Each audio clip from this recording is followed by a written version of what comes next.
There we go, we're live. Very happy to be joined by Howard Linskey tonight. I think you probably guessed from my post in the group that I can't tell you how much I love the Shakespeare books. Oh, thank you so much. That's great to hear. Yeah, they took a while to write, so yeah, I'm really glad you like them. Thank you, Caroline. Do you want to start us off with an Yeah, intro to you and your books? Just in yeah, case. okay. Well, I'm Howard Linskey. I've been writing for quite a while now, I suppose. Um, Mostly crime fiction in the past. A lot of it's set in my native northeast of England. So I've done 7 crime novels for Penguin, and I did 3 crime and 2 historical fiction books for No Exit, amongst others.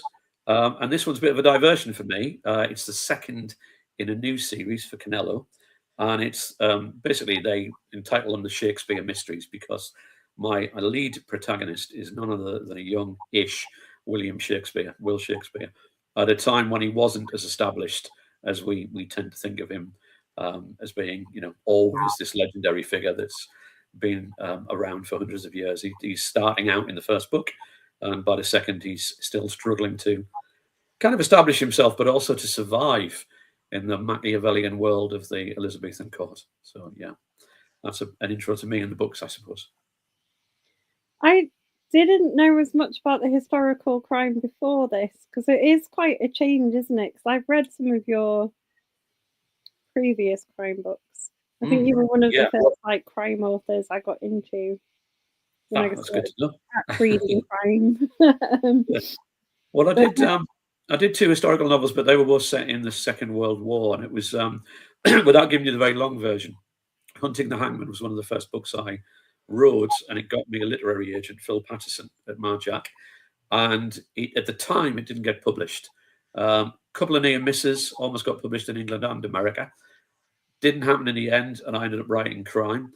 And then a while later, I went back and thought, I kind of like that story. I'm going to have another look at it.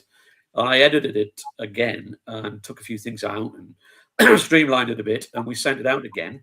And No Exit picked it up, having previously published my crime novels, and it also got picked up in America as well. So belatedly, would you believe 17 years after I started writing it, it eventually got published. And I followed it with Ungentlemanly Warfare, which was another World War II novel about an SOE agent in occupied France during the Second World War. And then did more crime. And I'd always had a fascination with Shakespeare. So I just thought one of these days, I will do that man justice instead of making him out to be a boring bard who sits there just scribbling in his room. Because I think there's a guy who lived a life, and I wanted to write a little bit about what I thought his life might have been like, with a bit of a slightly fictitious spin on it as well. Now, before we went live, you were saying something about the deadline for the new book. Please tell me there is going to be another Shakespeare book. There is. I mean, that's assuming that I hit this deadline, which is literally the end of February. And I'm coughing nervously already because I've been working on it all day, working on it solidly for weeks. Let's just say I was a little bit behind schedule a week or 2 ago, and I seem to have caught up a bit. But there's going to be a lot of work done on it between now and the end of Feb. But honestly, it's always a bit like that. Until it's finished, it's kind of nowhere near finished, and then you have a late mad dash, and sometimes it's a 13-hour day before deadline day to get that first draft in. So then I might have a day off, go and have a beer or something. But yes, the third one is coming, hopefully. How many are you going to write? Because there's quite a big time jump between the first and this one, isn't there? Yeah, I mean, I intended it to be... Well, actually, I wrote the first one as a one-off, and I have a habit of doing this. I accidentally write series, in the sense that I write a standalone, and then a publisher likes it and says, great, we're going to buy the series. And I'm like, oh, no, there's a series, right? Okay. So then I have to go back to the drawing board and do more research and come up with a story that I really like, and then I write it. But with this one, I've always thought of it as kind of, once we got the publisher for the first one, I've always thought of it as a trilogy, because I didn't want to write lots of them and people get bored with, Shakespeare's investigating something. He's been sent out by Robert Cecil to spy on a noble or investigate a death. I wanted it to be pretty self-contained, quite fresh. Genuinely don't know what I'm going to write next, but it will be something different. I'm fairly certain about that. Unless there's a clamour for a fourth book. But I'm not expecting a huge rush from thousands of people all over the world wanting to hear more from me about Will Shakespeare. You never know, though. I'm going to clamour for them. Sorry, what was that? I'm going to be the clamour. Oh, thank you. I'm going to make a campaign. Yeah. I mean, you know what authors are like. You could be interviewing me in a few years and I'll be saying, yes, I've just finished book 10 in the Shakespeare mystery series, because sometimes we think we're getting tired of something and then we get an idea and we come back to it. So you are going to have to slow down the time jumps, though, then, because yeah. I mean, working with a real person, so well, there's a precedent here, isn't there? Look at the Sharp books, where he got promoted in every book forever until he became a general or something, and then, but cleverly, the guy just went back in time and said, well, here's a story from when he was a lieutenant, when Sharp was a young man. So I suppose I'm not tied entirely to just continually and consecutively doing it. And I did make allusions to the fact that Robert Cecil uses Will moderately regularly to look into things. But honestly, that was just a little get out of jail free card. If I did come back with a story that I like to write a few years from now, then I wouldn't have to explain why it was all happening when Will was, 50 and close to retirement and heading for Stratford to go home. So hopefully I've got an out. Fair enough. Sarah said hello, and Steve, who's one of our lovely American members. Hi, Steve. Hi. He said hi to both of us, and he said it's great to see you. You had to watch this because he's been reading your earlier Bradshaw series. They're wonderful books. I've just seen a little note on the book club, Steve, thank you, about reading Behind Dead Eyes. And I didn't get a chance to put a message underneath it, but thanks for that, and I will. Hope you like it. Well, he said it's a wonderful book, so I think he does like it. Good man. Steve, we need to get you onto these ones as well. What I like about them, and I've liked it from the first, and it's still in Muse of Fire, as well as all the little comments about writing and like his plays and the characters in the plays and all of that as well. That must be so hard to do because it's so cleverly woven in. It's not like it's obviously done. I try to just make a little allusions to it. I mean, I'm a bit of a fan of the man, so I go to the Globe and watch the plays, and I've watched lots of stuff on, DVD and what have you. And I've seen the RSC a number of times, so things stick in my mind a bit. And I think the point I was trying to make recurring through the books is that writers are a bit similar. That we all have the same thoughts, the same insecurities, the same challenges, and the same ups and downs. And I thought, what would Will be like having written one play in London, and he's trying to become the coming man, but he's not the top of the tree at the moment, in the first book anyway, in particular, and the insecurities that leads to. And I thought, yeah, this could be a way to sprinkle in a bit of a subplot in a way that's what a writer's life can be like, the insecurities of being a writer. And I had a bit of fun where every time he meets a woman, he chats her up and asks her a name and says, what is your name? And it's, Caroline. Well, let me put it in a play. And of course, it is a name that ends up in a play later. So that's like a little in joke that I'm going to continue.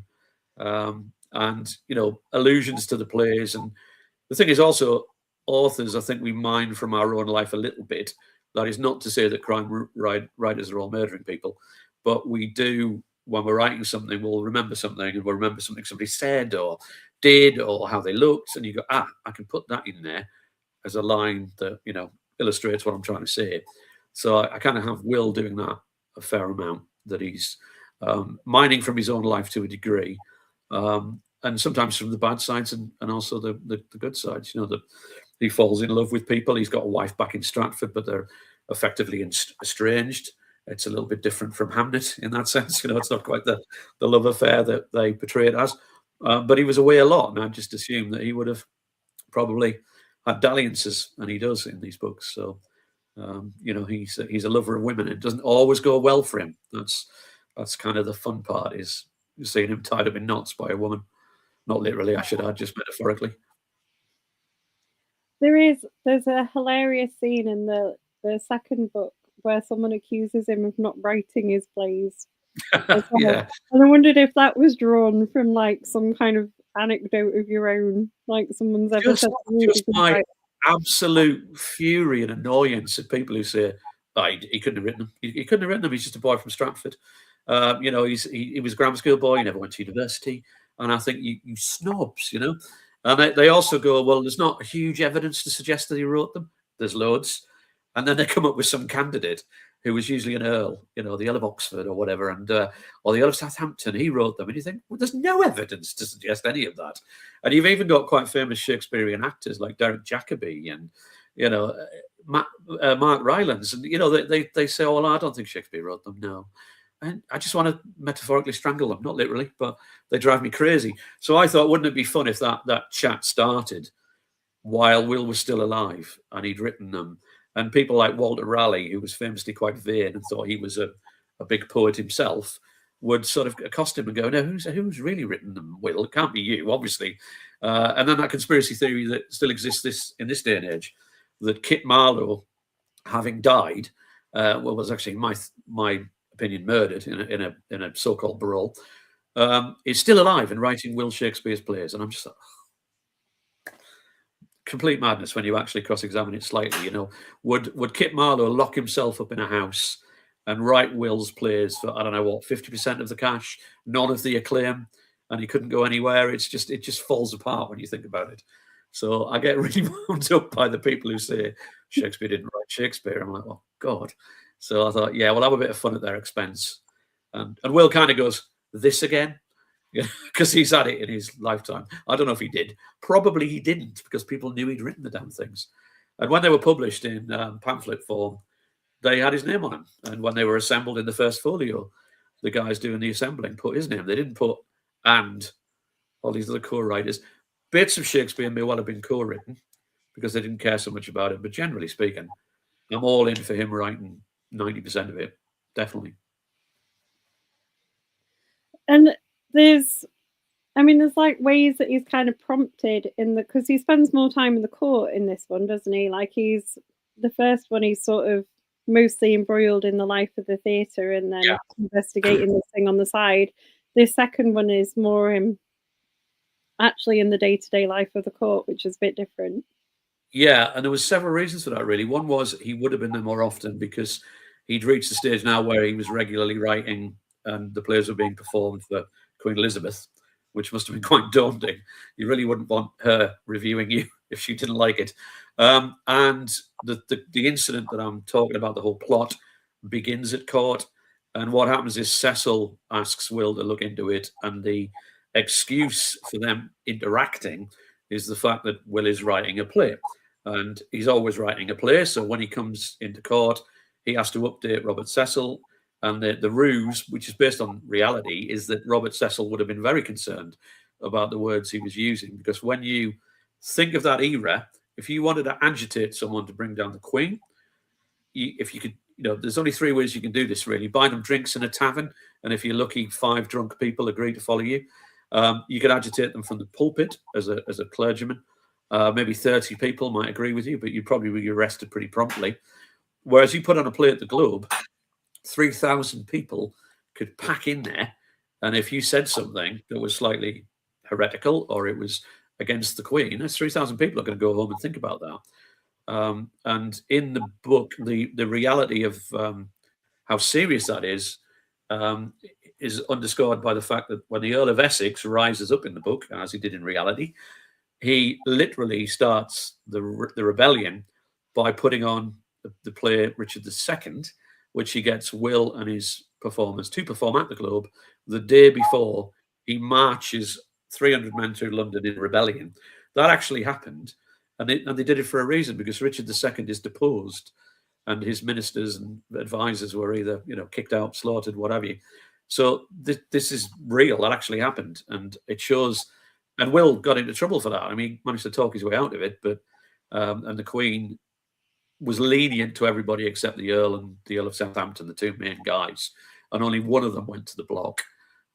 So the power of words in that world is really important, as it still is now, propaganda-wise, etc. So yeah, so I needed an excuse to get him to court to look at something, but it was a readily available excuse that he would have to come in and report and show his words to Cecil, and they use that as a reason to explain why they're having meetings about what actually is going on in court and who's responsible for it. And in your book, without giving away spoilers, the Earl of Essex is maybe a little bit more friendly with the Queen than he should be. Oh yeah, yeah, and I don't think that's really a spoiler in the sense that if people read their history, that's all quite accurate. It was intriguing to me because if you've ever seen Shakespeare in Love and sorry, not Elizabeth in particular with Kate Blanchett, we tend to think of Robert Dudley as being the love of her life, the one she knew when she was young. But really, the evidence would point to the Earl of Essex as being her big love when she was older. And kind of creepily, she was 30 years older than him. So it was a weird relationship because it was partly maternal. She was like the mum who can't quite discipline the child, and gives him anything he wants, but also flirted with him, stayed up all night with him, supposedly playing cards in her room. Famously, the Virgin Queen, she's not allowed to have overt lovers, etc., but did have affair dalliances, whatever you want to categorize them as. And with him, it was quite tragic for her because she gave him more or less everything he could possibly have wanted for as a young man in that world, and it was never enough. He was almost Trumpian in his appetite for more. He wanted titles, he wanted money, he wanted land, and she indulged him time and time again. Even when he was so rude to her once, she boxed his ears, and he stood up and drew his sword on it. And luckily for him, one of the guys near him grabbed his arm and stopped him from actually, drawing the sword fully to potentially, God knows what would have happened if he tried to swing a sword at it. But in the end, he rose up in rebellion against her because he failed in Ireland, where he was sent to subdue a rebellion. And he came back, and after a while, it's quite well known historically that he just pushed it and pushed it and pushed it, and eventually he was brought down, and she had to reluctantly send him to the block. But it almost killed her, and 2 or 3 years later, she was gone. A couple of years later. So yeah, it was a tragic story, really. It's it's one of the things that underlies like a bit of a theme in the book about the kind of differences between the men and women in that time. Isn't there's quite a lot about the positions of women in the court and how tenuous they could be. Yeah, there's a lot of hypocrisy. Well, not just that era, in many eras between then and now, I suppose, where the women were meant to be pure and virginal and they weren't allowed to have any kind of affair. But the men at court were always circling around the ladies in waiting, and it was partly through men being men and lust, but it was also knowing that if you bedded the Queen's lady in waiting, you might get to know what's going on in the private chambers and what have you, because the women were always around her. So it was for slightly Machiavellian reasons as well. But women could be ruined if their reputation was sullied. And there were famous examples of the Queen completely losing it, particularly if one of her favourites either had an affair or married one of the people closer to her. And a classic example was Walter Raleigh. And I think it was, off the top of my head, Elizabeth Throckmorton was her lady in waiting. They married in secret. The Queen found out, and she chucked them both in prison. So, that's what happens if it's like it's almost school playground in the way that the jealousy works. And I think one of Elizabeth's tragedies was she never really grew out of the intensity of adolescent crushes because she never did marry or have an open relation, open in the sense of everyone knowing about it, relationship with anyone. So she always was trapped in that world of flirting and getting jealous, and the guys all had to flatter her and tell her how beautiful she was, even as she aged and wasn't a young woman anymore. So it was a fraught world, and if you said the wrong thing, did the wrong thing, you could be badly undone by the Queen. I mean, she had the power to take everything from you, all your money, your titles, your land, and your life. So it was a dangerous game that they played at court when they were having romantic assignations, secret ones. I mean, it's a dangerous game for all of them, wasn't it? Because there's a lot of discussion of the power of words throughout. Like you said, Will nearly comes undone with the play. Yeah. I mean, I didn't realise until looking into the research for the books just what a tightrope he walked, really. And the one I'm writing at the moment is set in a later era with King James I, who came down from Scotland. And I realised doing the research that he'd written Macbeth primarily because James was obsessed with witches. He thought witches were going to try to kill him. When he went to sea to bring back Anne of Denmark to be his bride, there were so many storms preventing him to get there. He was just convinced it was witches, and he had a massive witch trial. Loads of them confessed that, yes, they tried to kill him, but of course, who knows what torture they'd undergone before they confessed that. Hundreds of women were killed in Scotland and executed in Scotland because they were found guilty of witchcraft. So when you look at Macbeth with those eyes and you realise it's about the regicide of a Scottish king and what happens to the people who kill him, and the way the witches twist the prophecy to tempt Macbeth, you start seeing it in a completely different way, because you realise he's written it for King James, who was suitably, I think, shocked, aghast, and impressed, thankfully. But in the book I'm writing at the moment, his comrades, colleagues in the company are all like, "Will, have you gone mad? You're depicting a king being killed, a Scottish king being killed, because witches tempt somebody to assassinate him. You know, have you lost your mind? We're all going to end up in jail, or we're all going to get banned from ever performing again." So if you go back to the time when he was writing these things, I think all authors have self-doubt. We all worry, oh, is someone going to like this when it's done? They might not. But imagine worrying that the king or the queen is going to not like it, and you're going to be placed in jail. You know, there were incidents of his peers being imprisoned. Thomas Nash was imprisoned. Kit Marlowe, as I said, was murdered, even though it was portrayed as a brawl. Thomas Kidd was put on the rack and tortured and died a year later. So most of his peer group, 3 or 4 of them around him, were undone in that way for writing the wrong thing. And people went to prison all the time. They got branded. They had parts of their bodies removed. A publisher had his hand cut off for criticising the Queen. You know, this was high stakes stuff and scary. True. One of my favourite books of last year was about the Scottish witch trials. Oh, right. It's just because there were thousands of people. It's ridiculous, like how many people were killed by King James, and what he started, and it's insane, like how many people were affected by it. Yeah, he was far more vociferous than the equivalent time in England, and people did kill witches all over Europe at that time. So it did happen, and people believed in witches. They believed they were real. But he was so obsessed, he wrote a book called Demonology, all about witchcraft and how you could spot a witch and who they were, and different kinds of spirits and people like that, and demons and how they operated. It was very precise. I mean, the way he breaks it down, it's a bit like me breaking down a football team and the difference between a centre forward and a left winger or whatever. He'd be like this with demons. And these demons will tempt you to do this, and others will just do a little bit of mischief, but these ones will commit murder or what have you. So, you know, and he consulted scholars and they all told him this stuff, and it was considered a scholarly work and the definitive work on witches and witchcraft at the time. And of course, these days we just think it's complete nonsense. But you know, there's people out there at the time that nearly all of them believed in magic, and stuff they couldn't explain tended to be classed as magic. And then people who could heal or bring children into the world were often tarred as, you know, people who were witches or practicing magic because they were healers. And you know, it was a very dangerous game for them as well. It was dangerous for everybody back then. It's amazing anybody survived, really. What with that and the plague and wars, it's a miracle that anybody lived beyond their 20th birthday, I think. I'm going to catch you up on some of the things. Steve says this sounds like another series he'll be reading. Excellent. Thank you, Steve. Donna says hello. Oh, hello. So does Patricia. And Donna says, do you get lost deeply down rabbit holes? Yeah. Oh, gosh, yeah. I mean, it's terrible because authors are procrastinators anyway. So the worst thing is when you're researching something specific and you get really interested and it gets very broad.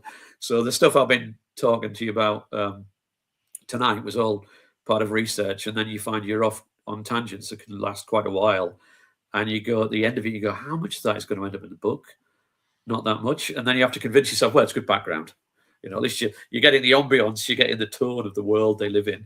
But yeah, I could go off on tangents. I mean, there was one, I think it was the second book I got into this, reading about John Dee, who didn't end up making much of an appearance, if at all, in the finished work. But he was the Queen's magician and astrologer and would tell her the right date to do things on. And I got very distracted reading about his later life when he ended up in, I think, Bohemia, which is basically Czech Republic these days.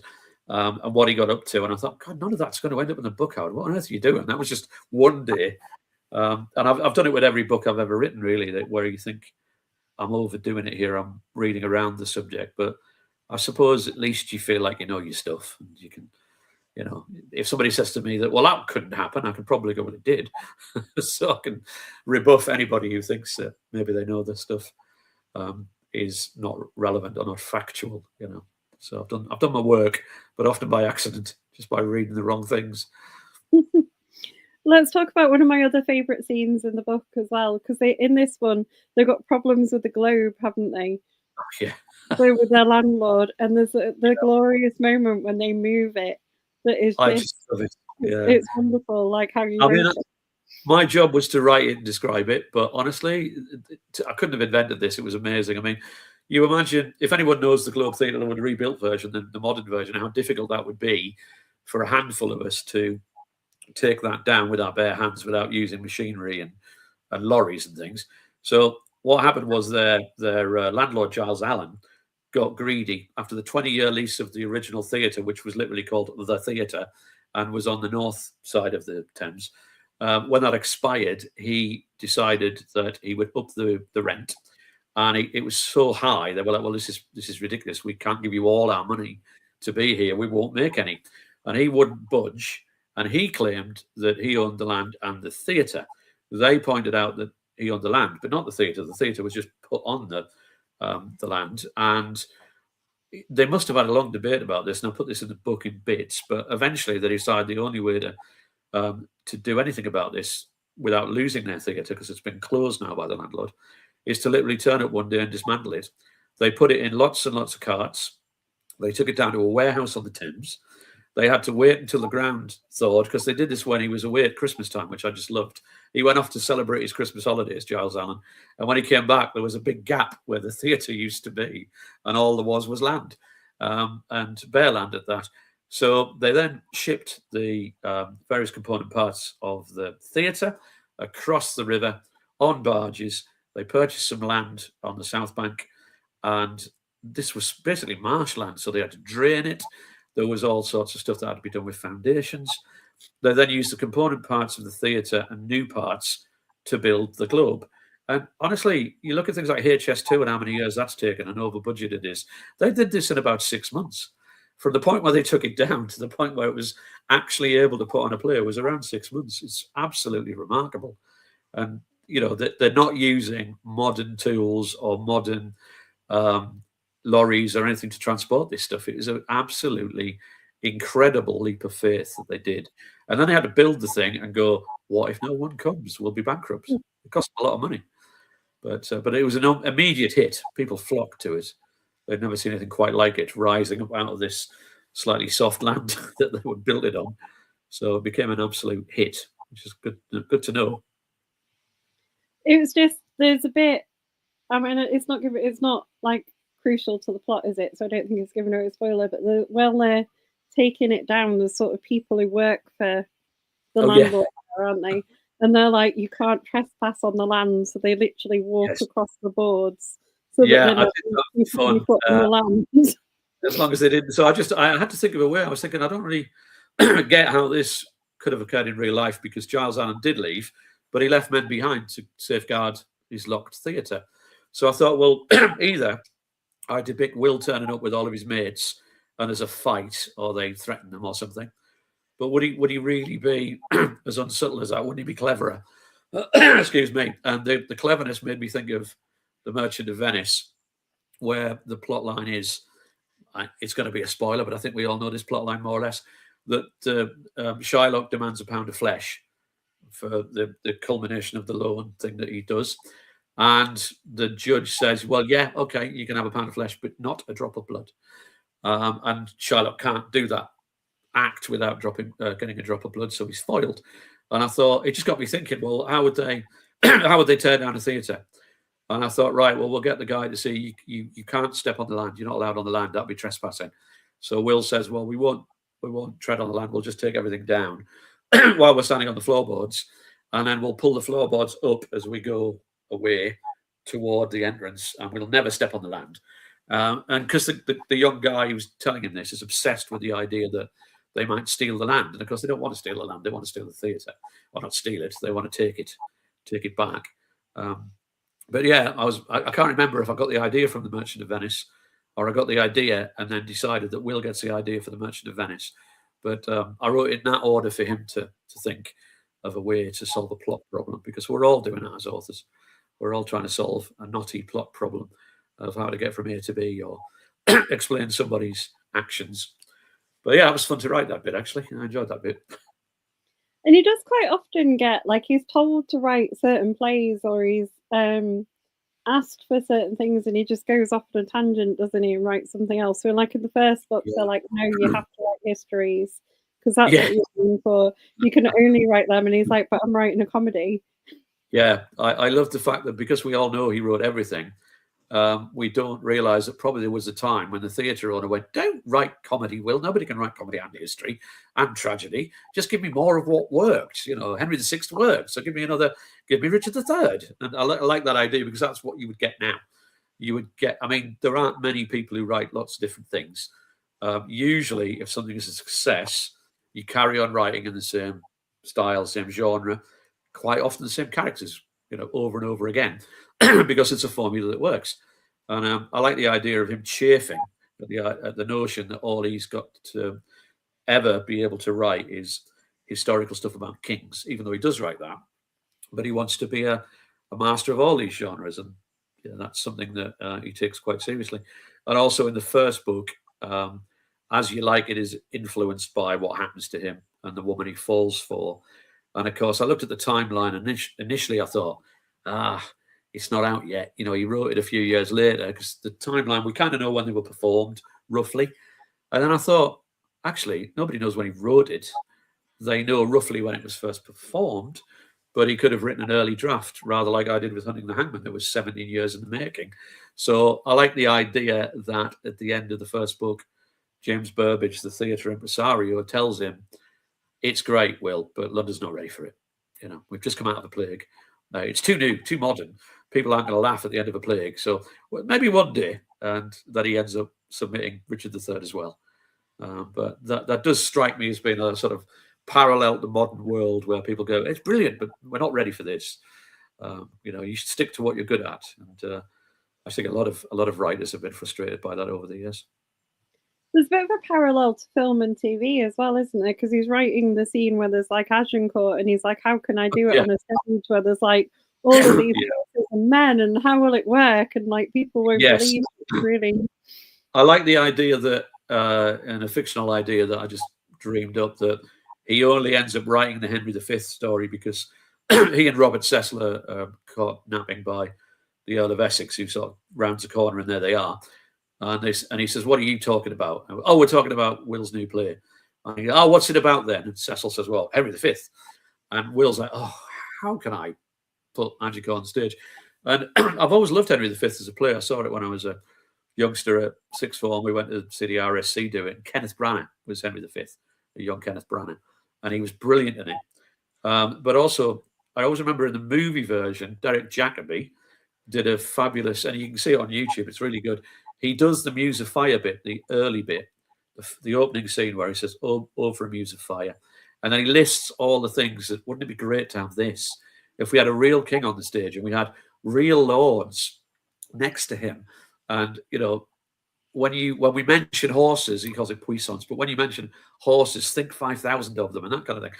And it was a really great way to start a play, because he basically apologizes that they can't do that on a stage. And he gets the audience on side by enlisting their help and says, imagine the soldiers, imagine the clash of arms and the arrows flying over and the horses. And when you see one man, think of 5,000. And it was a very clever way of sidestepping a real difficult problem. If they hadn't done that, imagine the first fight between like three guys, you know, fighting two guys, and they've got to pretend that's the Battle of Agincourt. And it would have been a bit of a disappointment. But he's calling on the audience to use their imagination, and it really works. And it's sort of one of those other things that brings like the problems that they had to light, because they must have faced quite a lot of them putting like the plays on, because they were all male. Yeah, Yeah, they weren't allowed to have women on the stage, so they had to have, famously, they had the boys playing the women. So Juliet would have been a young boy. And that was a tradition that went right through till I think Charles II when he finally lifted the ban on female actors. So yeah, that must have been unusual. But audiences accepted it because that's what they were told was the right thing. That it was probably the church as much as anybody who made that happen, so that women weren't parading on the stage and making, lewd spectacles of themselves or whatever. But there was also a weirdly charged erotic element to it as well. I mean, we wouldn't understand it or like it in this day and age, but audiences understood that the girl was a boy in reality. And in some of Shakespeare's plays, girls in the plays have to dress as boys to pretend to be men. So you've got a boy playing a girl dressed as a man playing a man, and that added to the sort of fun and frivolity of it all for the audiences, and they thought it was quite almost like a sexy thing, bizarrely, but it was a different age, obviously. Obviously. They also had people just like clowning around, didn't they? Like between acts or like, in the breaks and things. Yeah, particularly at the end. And I cover that with one of the characters who gets a little bit above himself. And this is a real fella who did storm out of the company at the timeline I'm writing about. And Shakespeare's plays always ended with a jig, which was basically a dance involving the cast. And there was a lot of clowning going on. And if you go and see a play at the Globe these days, every time they end a play, all the cast come out and they do a little dance and there's music. They keep it quite short, but it's based on the traditional jig that they used to do. And the character in question, he was famous for his jigs and his improvising, as comedians often are. And I thought the historical fact was he stormed out on them. And he did do a weird thing where he jigged and danced from London to Norwich, which was a heck of a way. And it took him weeks to do. But he went like on tour almost, and all these villagers clapped and applauded him as he danced through them. But I thought, well, why would he do that? Why did they kick out the most well-liked guy, the celebrity clown, if you like, in their company? And I thought, he must have got on their nerves. He must have got to the stage where he thought it was all about him. And the jigs were going on for 25 minutes, and half the audience had left, and the actors are thinking, well, I've just acted my socks off being Othello or Hamlet or what have you, and this guy's clowning around. And I also imagine he would probably try and upstage them in scenes, being a comic actor, by gurning, pulling faces, or pretending to fart or whatever. And it would really annoy you if you were the serious Shakespearean actor like Richard Burbage, if you were constantly being upstaged by a clown. And then it comes to a head because also you probably would improvise the lines that Will had written for him, and writers generally don't like that when you go off on a tangent and make your own lines up. So I thought, yeah, that was another little subplot as to how they could cope when he's gone or threatening to leave. And but that was fun to write as well, because I think there's quite a few comedians who look like they've got a bit of an ego on them, famous ones, and you think, yeah, how hard would it be to shoehorn them into an acting company when they clearly feel it's all about them? So yeah, modern parallels, I'm sure. Well, it kind of bites them back as well, isn't it? Because I think Elizabeth at the end is like, where is he? Oh yeah. So particularly the character, yeah. So that was true that she actually did do that so the popular character in Henry IV was Falstaff, who most of us will have heard the name at least and probably have seen in plays. And he was a sir. He was meant to be a knight, and he was young Prince Hal, who became Henry V's mate, like an older guy who took him drinking. They were always hanging out in the tavern with friends and prostitutes, and they were always getting drunk. But the fun about this character is he was a bit of a buffoon. He was an absolute coward, despite having supposedly fought in loads of battles. And that was where the humour came, that he was always trying to avoid trouble. And then when Henry V was written, Shakespeare wrote him out. So Hal becomes Henry V, and he casts off his old friend Falstaff. And even though he makes an appearance in the Kenneth Branagh film, he doesn't in the actual play, generally speaking. He's only talked about because he dies off stage. And I thought, oh, well, so I thought Will originally had killed him because he wanted to do a very serious story about Henry V growing into being the King of England. And that world was not fit for a guy who was a coward and a drinker and a person who went to brothels all the time. But it was also linked around the same time to when the cartoonish clowny actor stormed off and left the company. And I thought, yeah, he wrote him out. Probably that was the final straw, you know, where is Falstaff? And famously, Elizabeth did say, where is Falstaff? Because she liked him too. He was this incredibly popular creation. And Will had to bring him back for The Merry Wives of Windsor, which is a comedy that just basically features Falstaff as the leading guy. Elizabeth genuinely did ask him to write something where Falstaff falls in love. But again, Will started that, and he wrote something where Falstaff courts two married women to try to get money from them and basically use them.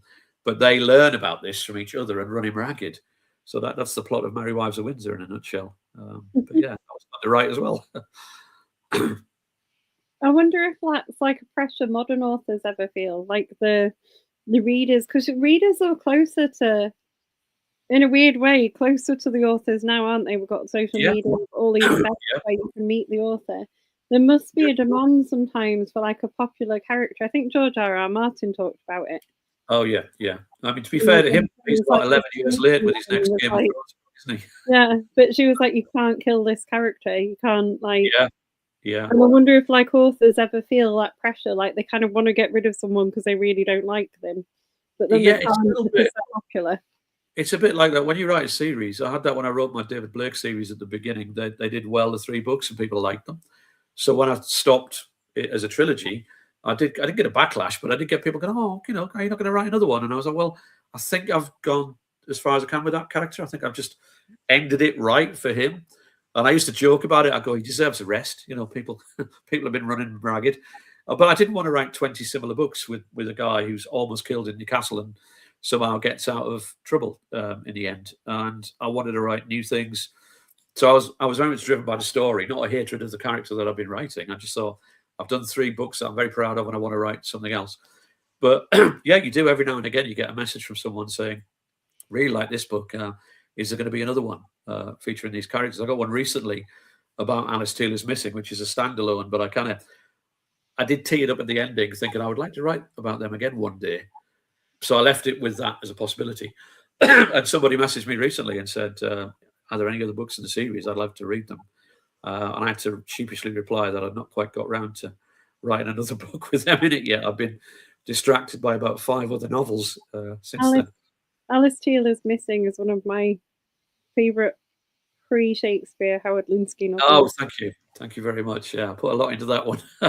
Yeah, that was fun. Well, I was going to say it was fun to write, but it was also quite dark in places. But I ended up utilising quite a few settings that I knew from my youth, because the fictional town it's set in, as I was visualising writing scenes, I was visualising places in my old hometown and places near it. So that made it kind of special to write in a way, that I was writing stuff that I could see rather than just make up. And just checking the title, No Name Lane. That was one of my other favorites. Yeah. That was my first for Penguin in a series of 4. So yeah, that meant a lot. That one was a story that I'd had in mind for, again, years and years. I put it to one side to write Hunting the Hangman and then came back to it years later. So yeah, there was quite a gap between writing some notes on that and then getting down to actually writing the book. So some of these things take a while to come to full gestation. They can be hanging around in your head for over a decade. Let's talk favourite characters in this series, because you're wonderful at making kind of side characters in it just brilliant. Oh, thank you. Yeah. Like a lot of the female characters in it are great. I'm so glad you said that, because I think it was quite a difficult period for writing strong female characters, because they were very much tied to the wishes of men, and so they were almost owned by their father until he handed them over to a husband, usually. So I had to find ways to subvert that, or almost like go around it a bit. And I think what I did find with strong women back then, they didn't have as much power generally, unless they were Queen Elizabeth, but they did have influence. They could influence things. And if that meant outwitting men or pointing the men in the direction they wanted them to be pointed at, I thought there would be women out there who were cleverer than the men. Let's be honest, there always are. So I thought that was a a fun way to find a woman with, in theory, not a lot of agency who could actually have a quite big influence on the way things go. That ran through the first book in particular a lot, and yeah, continues a bit in the second book. And I think it's quite. I wanted to write a realistic tale about Will being mostly estranged from his wife, because he was, but I also didn't want him to just be one of those guys who sleeps almost like James Bond. He sleeps with 2 or 3 women in a book, and they're just decorative, and he uses them up and throws them out. So virtually every time he has any kind of liaison with a woman, it comes as a cost to his mental well-being, because he gets run ragged by them. And I played with the idea that people at court think he's the man who understands everything, so he writes about everything. But when it comes to himself, he's a bit of a weakling. I suppose a bit like, just struck me, George Smiley in the John le Carré novels. His weak spot is his wife. He can outwit any man, any KGB agent. He's smarter than everybody else in the British Secret Service, but his wife runs him ragged. Now, she's quite an unsympathetic character, so I haven't gone that far. But I quite like the idea that the man who understands everything doesn't understand what's right in front of him. So that was fun to write. Yeah, I mean, it's not just that, because he has a liaison in this book, and that's kind of interesting. But there's a woman that he goes to speak to for kind of information initially that he sort of writes into a play, and I thought she was wonderful. Oh, and good. I absolutely loved her as a character. I do deliberately spend quite a bit of time on the supporting characters. In fact, I was speaking to somebody this week who I'm kind of, I wouldn't say mentoring, but just helping with the story. And this other author said they struggled to really get enthusiastic about the minor characters, and I was quite surprised. And I was urging them to put a bit of time and effort into it, because you don't want them to be just people who pass through the book. And could you just be anybody, like almost like a stereotypical old woman on a market stand? Have you seen anyone pass this way, old woman? Yes, he went that way, and then you're on to the next thing. I want those people to actually be someone that he can interact with. They need to be real, and whether they're sympathetic or not is almost not the important part, but they need to be interesting, I think, and sometimes sympathetic. Yeah. And I quite like the idea of giving little pen portraits into the worlds that other people operate in, particularly the female characters, again, because it was harder for them, but they had to be smart in order to survive and thrive, really. I think they bring to me that level of richness to this, because the story is great on its own. It's great with like Shakespeare getting drawn into the intrigues, and like the actual plots are brilliant. But that what to me makes them like my favorite things to read is that they're so layered. Like it's those side characters and all the other bits that bring that richness to it. Yeah, I think that I'm really pleased you to think that, because it did take more time to write it that way, but it made it more enjoyable to write it that way, I think. And I didn't just want to have easy conversations with people. I can think of, like, sometimes you see things on the TV where there's minor police officers or witnesses, and they just, honestly, you think, that poor actor, he only had a line. He's dead, sir.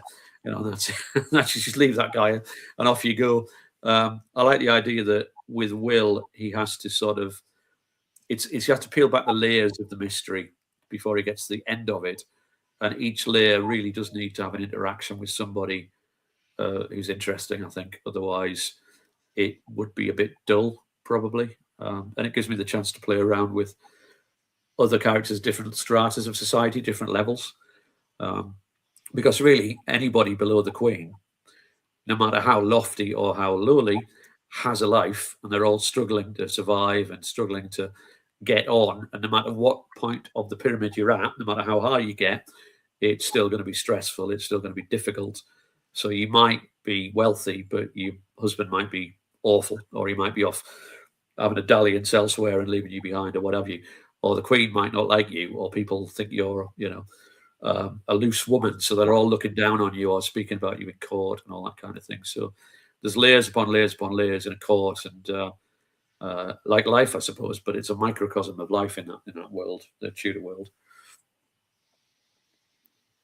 Let's so we talked. I've got you till 10 to without not even talked about anything other than the book. So tell us something that you've read recently and really enjoyed.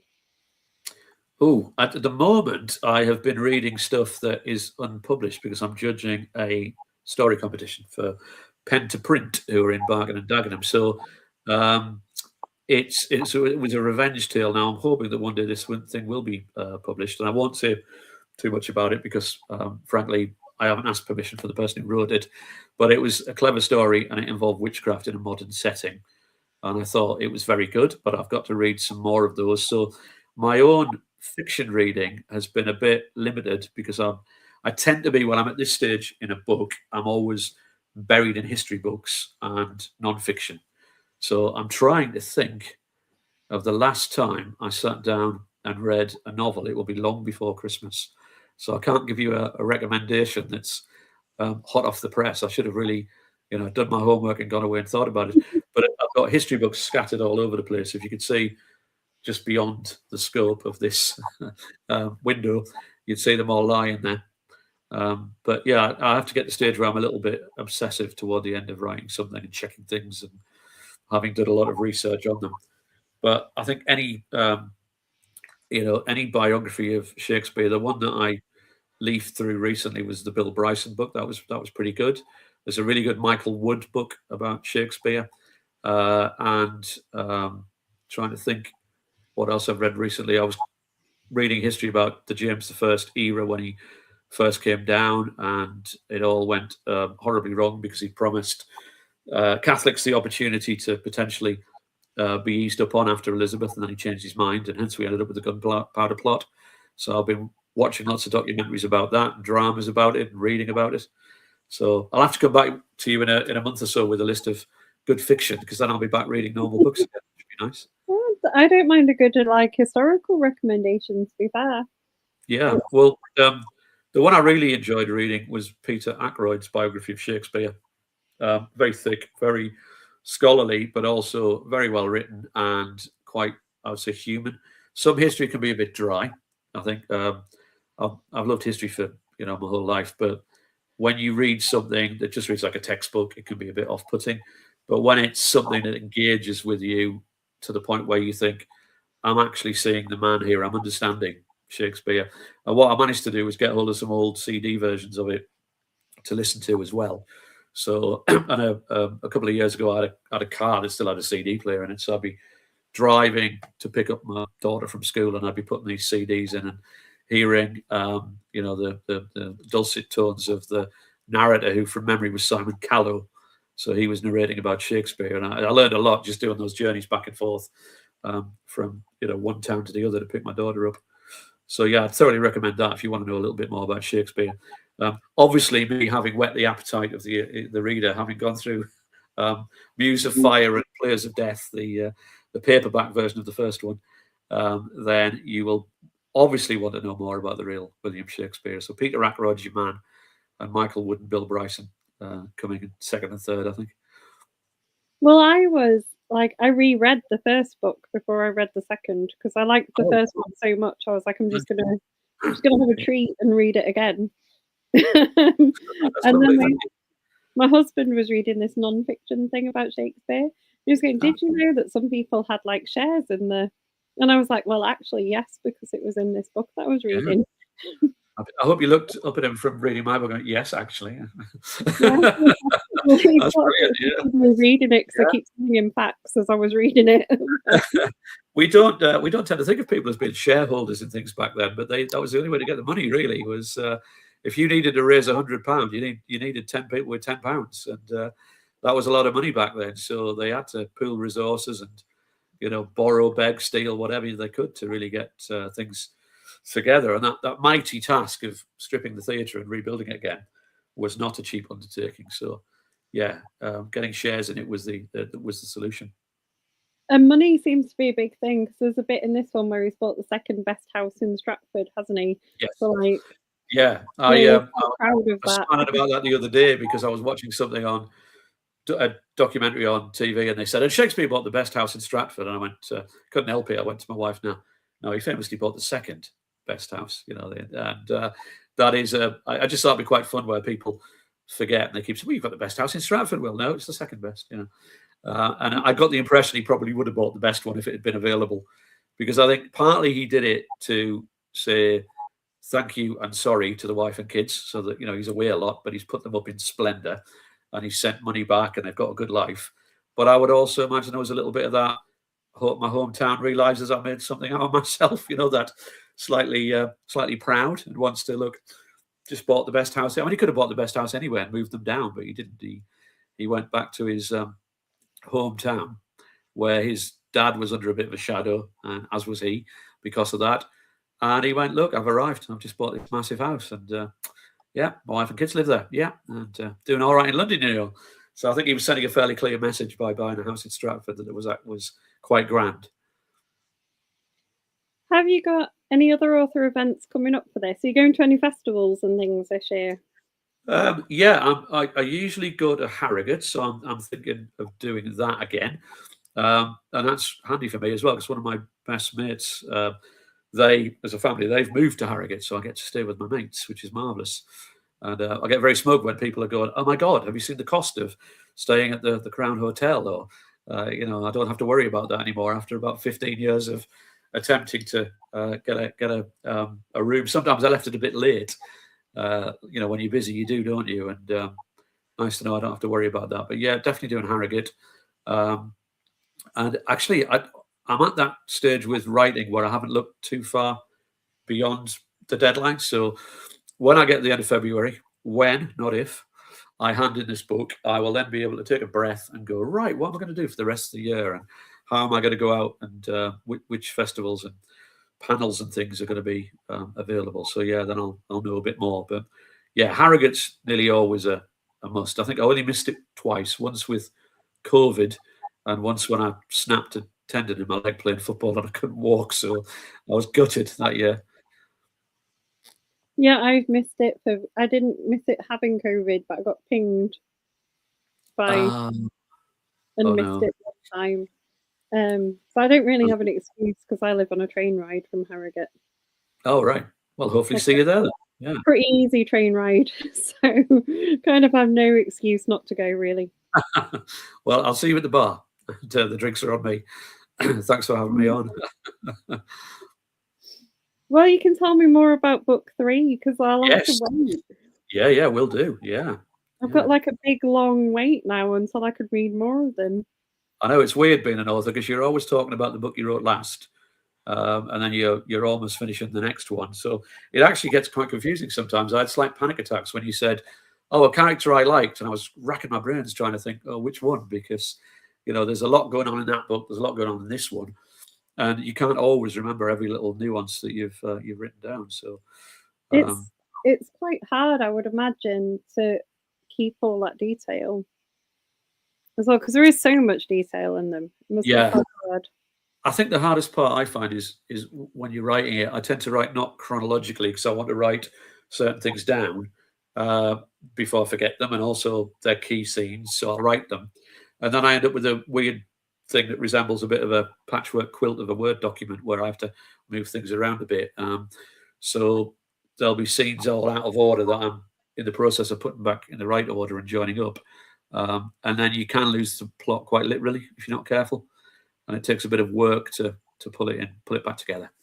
But, I'm trying not to think too negatively because I've got like literally I think about 3 weeks left to get this nailed down. So I've really got to be positive and just say I've done it before. I can do it again. You can do it again. We believe in you. Thank you. And you've got 2 minutes left to remind people are going to go away and buy if they have not already bought this wonderful series. Right. Okay. Well, I'll show you the covers. So we got Muse of Fire, which I really love the cover too. I think it's really nice. It's a really good one. So that starts with Lady Anne dying suspiciously, and they have to see if it's a murder. And Players of Death is the paperback version of A Serpent in the Garden, which is out now. Different title, American publisher thing. Take me too long to explain why. But they both involve Will looking into Elizabethan mysteries and working out who did what to whom and why, and who stood to gain, and was there murder most foul involved. There you go. Just in time, looking at the clock ticking down. You got 30 seconds left to say what you need to say. Well, all that's left for me to say is thanks for joining us. Oh, you're very welcome. It's been lovely to come on. Thank you. Thank you for inviting me.